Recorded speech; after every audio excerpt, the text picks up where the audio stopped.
position yourself. So what is your message going to be? Are you going to be able to say Mike Jacobs has done this bad, or what am I going to do good?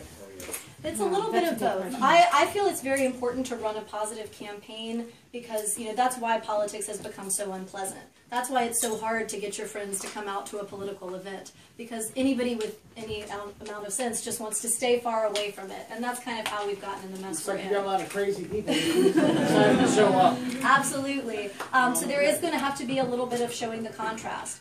Fortunately, Mike has made that pretty easy by doing some of the things I've mentioned. He's made people very upset. You know, right here in the city of Brookhaven, he thwarted the will of a lot of people here in Brookhaven by pushing through the city in a way that was not democratic. It was not respectful of everyone's views, and in fact, it sort of enriched a bunch of cronies. There's no other way to put it. No. And the first year, of Brookhaven has shown that. He's trying to shut down the pink pony, for God's sake. That's what shoot it. Exactly. You can read about that. I did do an article for the Brookhaven Post, a letter to the editor about the pink pony, if anyone's interested in the history on that. That was an amazing letter, by the way. Thank you. So that's what I'm going to be doing. I'm going to be pointing to the contrast in our position. You know, Mike Jacobs believes in regionalism. He believes in giving our power to unaccountable bureaucrats. He believes in cronyism. He believes in basically what I call welfare for lawyers, where you have a bunch of appointed positions where the only thing you're really doing is making money off of what the problems that other lawyers are causing. It's very cozy, but it doesn't help the people, and it's how we have sort of built up this big government where a lot of people don't even notice it. It just has become the status quo, and it seems normal to them. And we seem like the extremists for coming out and saying, well, maybe we don't need to be spending $500,000 on legal fees because of an argument we're having over a border with a bunch of other lawyers. So I am a lawyer. Most of you know that. And so again, it's just like saying, government is terrible. Help me be in government. Lawyers are terrible. Elect me, a lawyer.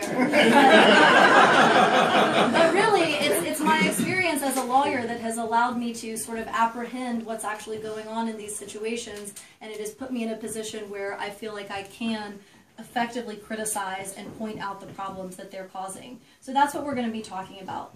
Actually, Mike has already said that this race is going to be about competing visions for the state of Georgia, and on that, I completely agree with him.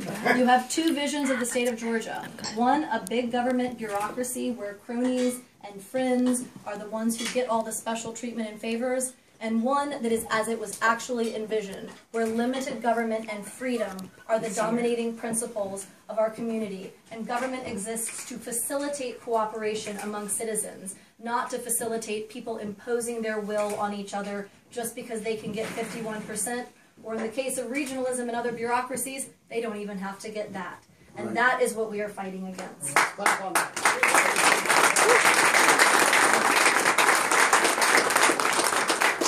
really angry that he's trying to shut down the pink pony because that's where my bachelor party was. Well, and it's not about the pink pony. You know, they're going to try to... Jacobs! I mean, the point I want to make is that these people play dirty. I have been warned multiple times about the people managing his campaign, and already the mayor of Brookhaven has made some nasty comments to me about saying, oh, well, maybe you do want a strip club on your street. The mayor said that to me at the city council. Yeah, I don't know what he was trying to suggest, but it was definitely a very unprofessional interaction with the citizens.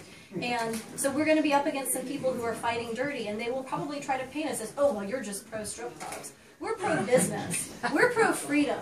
If somebody wants to start a peaceful business that employs, you know, hundreds of people in the community, we don't take that away from them, whether it's by eminent domain or civil forfeiture or passing an ordinance against it. You know, private property rights are a critical foundation of our republic. And so that's what it's about. Not just the pink pony, but all business. Private parties. Property rights. I mean, the pink pony's great. I thought so. How long ago was that? Oh my goodness. A long time ago. Oh, thank you so much. Thank you so much, Charles. I really appreciate it. You were at the Capitol the other day. Did you get to test the waters and kind of get a feel about your candidacy? I spoke to a few people at the Capitol. As you can imagine, you know, Mike Jacobs is a big supporter of our governor. He likes to post about what a great job Nathan Deal is doing. There's a lot of folks there who are not excited to have me running, and you know, that's to be expected. So But they- yeah, they're not who I'm worried about. I'm worried about the people here in Georgia, in House District 80, and throughout the state who deserve better representation than what we're getting now. Well, Let's raise our glasses to Catherine. thank you all. Here, here. Thank you. And just one more announcement. We do have the lovely and talented Lisa Fleming, who is offering chair massages for $1 a minute. That donation does go to our campaign. Even if it was going to someone else's campaign, I would still recommend you get one because she is fantastic. So just stop on in the office if you would like to do that. And please, we would, you know, I'm so happy to have my family here down from Virginia, and my husband being patient and tolerant as usual. So please, I love hanging out with wonderful, liberty-minded people, and thank you all so much for taking time out of your Saturday to be here.